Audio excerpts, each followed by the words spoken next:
Hello everyone, welcome to our news channel. Here you are always well informed.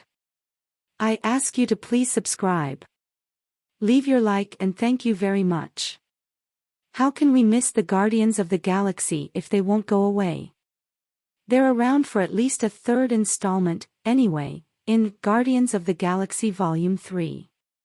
If the franchise moves forward, it'll definitely be different. That's not a plot spoiler, it's a business reality. James Gunn, who wrote and directed all the Galaxy movies for Marvel, including this one, is now the co-head of rival DC Studios. His next film will be Superman: Legacy.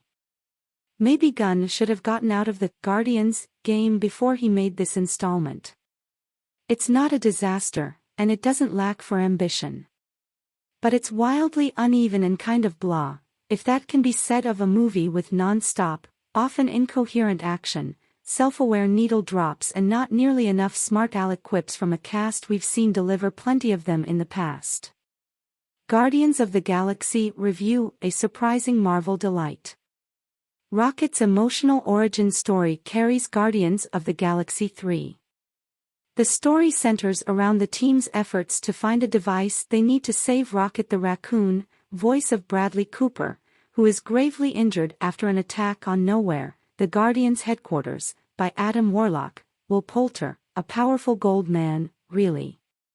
Warlock has nothing against Rocket, he's just trying to retrieve him for the High Evolutionary, Chukwudi Iwuji. So are others. This is a massive oversimplification, there's a lot going on in the movie.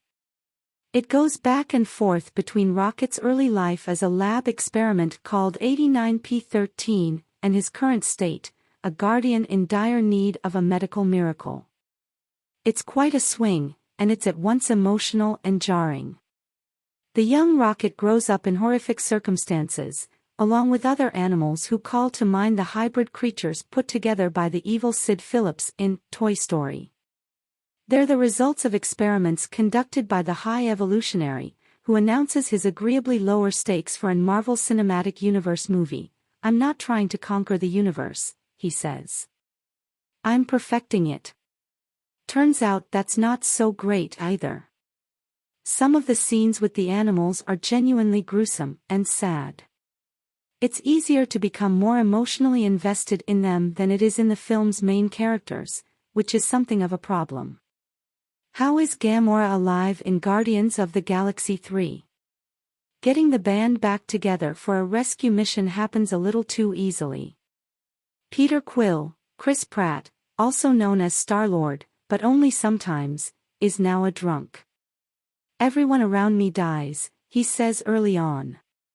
He's mourning the loss of Gamora, Zoe Saldana, who still exists, but in a different version, one that has no memory of their romance.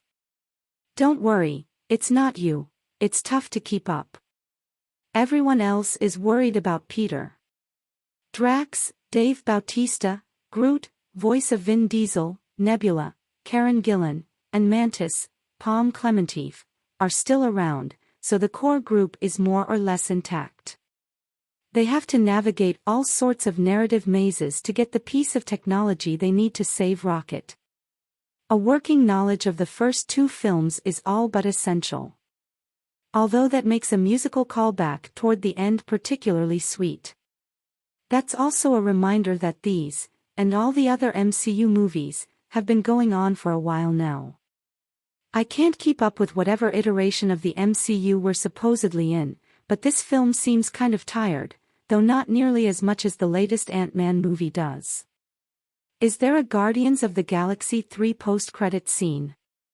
When the first Guardians film came out, it seemed like it was going to be an iffy little effort from the Marvel B team. Instead, it was delightful, one of the best of the Marvel films, cheeky and fresh. It didn't feel like just another piece in the MCU puzzle, as it wasn't beholden to the increasingly interlocking storylines. Pratt was a great surprise, a Walkman-wearing rogue who found his destiny while cranking up "Come and Get Your Love." The second film was fun but couldn't recapture all of the magic of the first one. By now, that magic has all but disappeared. Pratt doesn't seem as gleefully unhinged as Peter.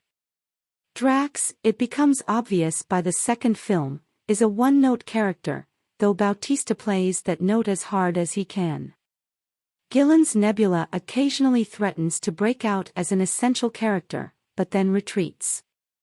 It's all okay, nothing more. There are, of course, a couple of post-credit scenes that tease a version of the future. But maybe with his DC career in front of him, Gunn finally had the right idea. It feels like time to move on.